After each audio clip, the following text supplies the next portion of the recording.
अस्सलाम वालेकुम and welcome to inside game studio. मेरा नाम है अहमद हसन। तो आज मैं आपको शुरू करवाने वाला हूँ ब्लेंडर बिगिनर्स सीरीज, जिसके अंदर मैं वो आपको तमाम एसेंशियल स्टेप्स बताऊंगा जो आपको ब्लेंडर के एनवायरनमेंट के साथ कंफर्टेबल करेगा, या जिसने कभी ब्लेंडर यूज नहीं किया तो उसके लिए भी एक बहुत अच्छी अपॉर्चुनिटी है कि वो सीखे। सबसे पहले what is blender. Blender basically एक पावरफुल 3D सॉफ्टवेयर है जो कि 3D modelling, animation, rendering, rigging और इस तरह की चीज़ों के लिए इस्तेमाल किया जाता है। ये टोटली फ्री है और इसको प्रोफेशनल्स वगैरह यूज़ करते हैं गेमिंग इंडस्ट्री में, मूवीज़ में, VFX के अंदर और इसी तरह के काफ़ी ज़्यादा फील्ड्स के अंदर ये यूज़ किया जाता है। फर्स्ट ऑफ ऑल आपने ब्लेंडर डाउनलोड कहाँ से करना है। सबसे पहले आपने ब्लेंडर की ऑफिशियल वेबसाइट पे जाना है, क्योंकि ये टोटली फ्री है। तो आपने सिंपली इसकी blender.org की इनकी ऑफिशियल वेबसाइट पर जाओ, वहाँ पर डाउनलोड पर क्लिक करो और यहाँ पर ये जो लेटेस्ट वर्जन होता है ब्लेंडर का वो डाउनलोड आ जाएगा। आप यहाँ से अपना वर्जन वगैरह सेलेक्ट कर सकते हैं कि आपने इनमें से कौन सा इंस्टॉल वगैरह करना है। मैं क्लिनिक्स और इन सब के लिए यहाँ पर है। अब चूंकि मैंने ऑलरेडी डाउनलोड करके इंस्टॉल कर रखा है, तो जब आप फर्स्ट टाइम ब्लेंडर ओपन करोगे तो आपको इस तरह का एक इन्वायरमेंट नजर आएगा। अब ये जो सामने स्क्रीन नजर आ रही है इसको स्प्लैश स्क्रीन कहते हैं। आप साइड पर क्लिक करके इधर से आपको टोटली पता चल जाएगा कि वो चली गई है। अब ये जो ओवरवेलमिंग सा एक इन्वायरमेंट नजर आ रहा है ना, आपको यूआई वगैरह नजर आ रही है, इसको समझाने के लिए मैं आपको एक सिंपल एग्जांपल दूंगा। जिस तरह आपके घरों के किचन होते हैं, आपने उसके अंदर सेक्शंस बनाए होते हैं कि यहाँ पर हम कुकिंग करेंगे, यहाँ पर हम कटिंग करेंगे, यहाँ पर हमने बर्तन वगैरह धोने हैं, शेल्फ से लगाई होती हैं बर्तनों को ऑर्गेनाइज करने के लिए। सेम ब्लेंडर भी इसी तरह का ही है कि इन्होंने ये चीजें पैनल्स के अंदर कन्वर्ट करती हुई हैं। ये आपका व्यू पोर्ट है, ये व्यू पोर्ट का पैनल है जहां पर आपने सारे एक्शंस जो भी क्रिएट करना है, चीजें जिस तरह की भी क्रिएट करनी है वो आप यहाँ करते हो। और यहाँ आप साइड पर ये जो चीज देख रहे हो इसको बोलते हैं आउटलाइनर। ये समझ लो एक देचकी से है, इसके अंदर आपके सारे वो ऑब्जेक्ट्स वगैरह और ईच एंड एवरीथिंग पड़ा होता है। ऐसे एग्जांपल के लिए यहाँ पर देखो, यहाँ पर लाइट, क्यूब और कैमरा पड़ा हुआ है, तो यहाँ पर भी देखो कैमरा, क्यूब और लाइट पड़ी हुई है। ठीक है कि ये तीन चीजें अगर व्यू पोर्ट में है तो यहाँ पर है। अगर मैं यहाँ पर नया ऑब्जेक्ट कोई ऐड करता हूँ, एग्जाम्पल के लिए मैं यहाँ पर एक मंकी का हेड ऐड किया, तो यहाँ पर देखो सुजैन नाम का एक मंकी ऑब्जेक्ट यहाँ पर क्रिएट हो गया है। तो इसको सिंपली मैं डिलीट कर दूंगा। अब जब आपको पता है कि आपका ऑब्जेक्ट्स यहाँ पड़े हुए हैं और आउटलाइनर में आपको पता है कि कौन कौन से ऑब्जेक्ट्स हैं, तो जाहिर सी बात है आपका दिल करेगा कि यार मैंने इनकी प्रॉपर्टीज वगैरह चेक करनी है, कि यार मैंने इसका स्केल वगैरह इंक्रीज करना है, मैंने ये कैमरे की फोकल लेंथ वगैरह चेंज करनी है, या मैंने लाइट की इंटेंसिटी वगैरह इंक्रीज या डिक्रीज करनी है। तो उसके लिए आप क्या प्रॉपर्टीज पैनल का इस्तेमाल करते हो। तो ये आपका जो पैनल नजर आ रही होता है प्रॉपर्टीज पैनल। अब ये तीन जो पैनल्स आप देख रहे हो ना, ये 3D व्यू पोर्ट, आउटलाइनर और ये प्रॉपर्टीज पैनल, मेजोरिटी ऑफ वक्त जब आप स्टार्टिंग करते हो ना ब्लेंडर की, तो आप इन तीन पैनल्स के साथ करते हो। उसके बाद आपके पास आता है ये एक टाइमलाइन का पैनल। ब्लेंडर के अंदर बहुत ज्यादा पैनल्स हैं, ठीक है। यहाँ पर अगर यहाँ पर मैं दिखाऊं तो ये देखो, ये सारे पैनल्स ब्लेंडर के हैं और इनका अपना अपना काम है। तो इस टाइम ये टाइमलाइन का जो पैनल है, ये मेजोरिटी सॉफ्टवेयर में 3D के टूल्स के जो सॉफ्टवेयर हैं उनमें ये टाइमलाइन का ऑप्शन होता है।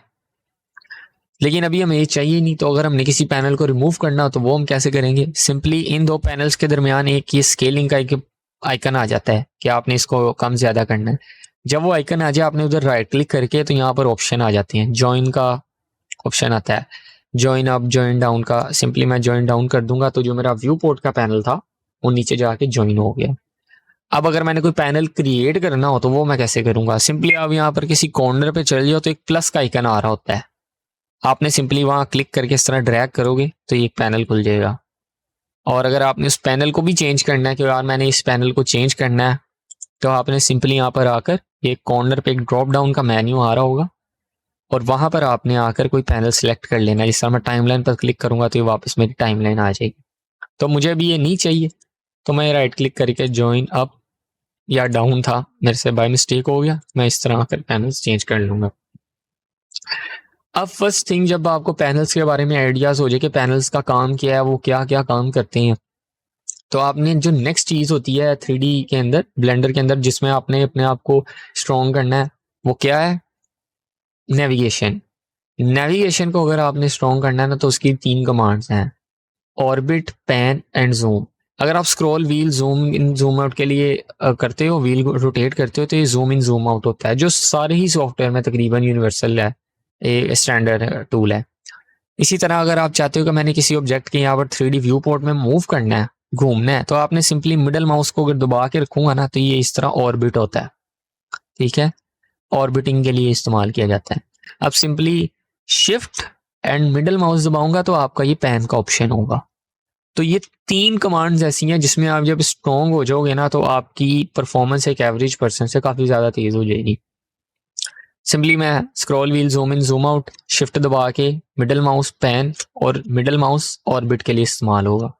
अब ये 3 नेविगेशन के टूल्स थे, कमांड्स थी। अब उसके बाद जब आप ये नेविगेशन प्रोसेस कर लोगे कि यार हाँ ठीक है, इसके अंदर मेरी हो गई है प्रोग्रेस, तो उसके बाद आपने जिस चीज़ के अंदर अपने आप को प्रो करना है वो क्या है, ऑब्जेक्ट की मूवमेंट्स लिए। अगर आप 3D व्यू पोर्ट ओपन करते हो ना, ये आप देख रहे हो, तो उसके साइड के ऊपर ये 3 आपको ये टूल्स, ये बल्कि टूल पैनल नज़र आ रहा है, टूल बार नज़र आ रहा है। आपने यहाँ पर टूल बार्स के अंदर आप देखोगे ना, अगर उसके ऊपर होवर करके रखोगे तो आपको पता चल जाएगा कि वो टूल्स करते क्या हैं। अब अगर मैंने किसी ऑब्जेक्ट को मूव करना है तो मैं क्या करूँगा, ये सिलेक्ट किया, यहाँ पर मूव के बटन पर क्लिक किया, तो यहाँ देखो एक एरो से आ रही हैं जिससे मैं ऑब्जेक्ट को मूव वगैरह कर सकता हूँ किसी भी जगह पर, ठीक है। और रोटेट की भी सेम ही है कि मैंने रोटेट के लिए इस तरह करता हूँ, तो मैंने किसी एक्सिस पर इसको रोटेट करना है तो वो भी मैं यहाँ से कर सकता हूँ। इस तरह स्केलिंग का भी दे रखा है इन्होंने कि किस तरीके से स्केलिंग और ये सारे ऑप्शन इन्होंने दे रखे हैं। अब बार बार आपने यहाँ से यहाँ जाने की बजाय सबसे इजीएस्ट वे है कि ब्लेंडर ने कमांड्स दे रखी हैं कि आप इस प्रोसेस को मोर फास्ट कर सको, काफ़ी ज़्यादा तेज़ तरीके से कर सको। जैसे कि अगर मैंने मूव करना है किसी ऑब्जेक्ट को तो मैं सिंपली ग्रैब करूंगा उसको, तो ग्रैब की कमांड के लिए जी का बटन इन्होंने दे रखा है। अगर मैं जी प्रेस करता हूँ तो ये एक्टिवेट हो जाएगी मेरी कमांड। अगर मैं चाहता हूँ कि मेरे से बाय मिस्टेक बटन दबा दिया गया और मैंने उसको अंडू करना है, तो यहाँ पर अगर आप कंट्रोल जी करोगे तो वो काम नहीं करेगी, ठीक है। तो उसके लिए आपने सिंपली एस्केप का बटन दबा दो, या माउस का ये वाला बटन अगर आप प्रेस करते हो, नज़र आ रहा है, हाँ ये वाला, आई थिंक ये राइट क्लिक होता है, तो इसको अगर मैं क्लिक कर दूंगा तो वो ऑटोमेटिकली कमांड डिसेबल हो जाएगी। अगर मैंने इसको यूँ सिलेक्ट किया, मैं एस्केप दबा दिया या फिर ये माउस का राइट क्लिक दबा दूंगा तो ये ऑटोमेटिकली अपनी पहली पोजीशन पर जहाँ से आपने उसको उठाया था वहाँ चले जाएगा। अब जी ग्रैब की कमांड है। अब मैंने एक ऑब्जेक्ट को रोटेट करना है तो उसके लिए आर की कमांड है, आर दबाऊंगा तो ये रोटेट होगा, ऑब्जेक्ट रोटेट होगा। और स्केलिंग के लिए एस की कमांड है, G for grab, R for rotate और एस फॉर स्केल।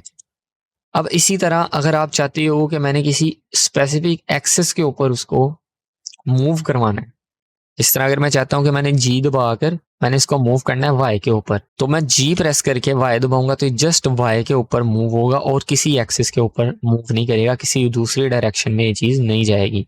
अगर मैंने एक्सिस चेंज करना है तो मैं एक्स दबा दिया तो ये एक्स एक्सिस की डायरेक्शन में मूव करेगा, जी दबाऊंगा तो ये जी एक्सिस पर मूव करेगा। अब मुझे कैसे पता कि ये वाई कौन सा है, एक्स कौन सा है और जी कौन सा है? अगर आप इस पैनल को देखोगे ना, इस आइकन को, ये व्यू पोर्ट, ये नेविगेशन आइकन है, व्यू पोर्ट के अंदर है, तो अगर आप यहाँ पर देखोगे ना तो आपको दिखाई देगा कि जी जो एक्सिस है वो ब्लू है, वाई एक्सिस ग्रीन है और एक्स एक्सिस रेड है।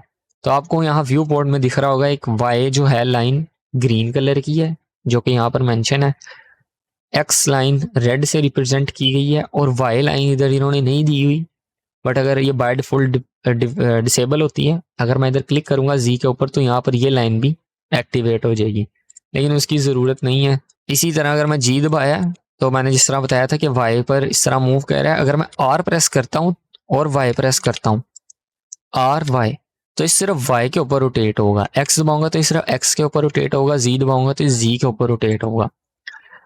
और इसी तरह स्केलिंग भी है, एस और जी तो जी पर स्केलिंग होगी, वाई दबाऊंगा तो वाई पर होगी और एक्स दबाऊंगा तो एक्स के ऊपर स्केलिंग होगी। तो ये की कॉम्बिनेशन हैं जो ब्लेंडर प्रोवाइड करता है। सिंपल, आपने मूव और ट्रांसफॉर्मेशन के जो टूल्स हैं वो है जी और S, G for grab, R for rotate और एस फॉर स्केलिंग। और अगर आपने किसी स्पेसिफिक एक्सिस के ऊपर उसको मूव करवाना है तो आपने सिंपली उस एक्सिस की को प्रेस करते हैं। तो ये था एक शॉर्ट इंट्रोडक्शन सा ब्लेंडर का, जिसके अंदर मैंने बताया कि ब्लेंडर टूल क्या है, कहाँ से डाउनलोड करना है, उसके पैनल्स और नेविगेशन के बारे में मैंने आपको बताया। तो नेक्स्ट वीडियो के अंदर मैं आपको नए ऑब्जेक्ट्स कैसे ऐड करनी है, उसके बाद मैं आपको बताऊंगा उन ऑब्जेक्ट्स को एडिट वगैरह कैसे करना है और एडिटिंग के टूल्स के बारे में बताऊंगा। तो मेक श्योर कि आपने चैनल को सब्सक्राइब करो ताकि आने वाली वीडियोस को आप मिस ना कर दो। लाइक करो, सब्सक्राइब करो, उसके बाद कमेंट करो ताकि जो भी आपके मिसकॉन्सेप्शन है या जो भी आपने चीज़ सीखनी हो या ना समझ आई हो तो आप कमेंट्स करो ताकि मैं आपको उस चीज़ का रिस्पॉन्स करूँ। Thanks for watching.